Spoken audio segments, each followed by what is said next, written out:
शेतकऱ्यांचा कापसाला काय भाव आहे? 6,000, 6,500, 7,000 झालं.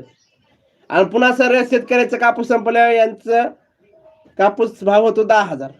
आता काय ढेकळं घ्यावा का शेतकऱ्यांना बाकीचं? हा, ढेकळं नेऊन इकावं का वावरामध्ये नांगरलेली? वावरातली ढेकळं नेऊन तिथं मार्केट यार्ड मध्ये टाकावं का सांगा बरं आता तुम्ही? हा, पुन्हा मी बोलल्यावर राग येतोय लोकायला. हं? कुठं तुम्ही शेतकऱ्याला नेऊन ठेवलंय याचा तुम्ही विचार केलाय का? हा, सांगा ना, केलाय का विचार तुम्ही याचा? शेतकरी कुठे आहे? आणि तुम्ही अरे साधा भाव घ्या, तुम्ही कापूस घ्या. किती भाव देता तुम्ही शेतकऱ्याला? त्यामध्ये पाऊस पडला म्हणून रेंटच. अरे रेंटच काय, सगळा कापूस काय रेंटच झालाय का काय? रेंटच पाऊस पडला त्या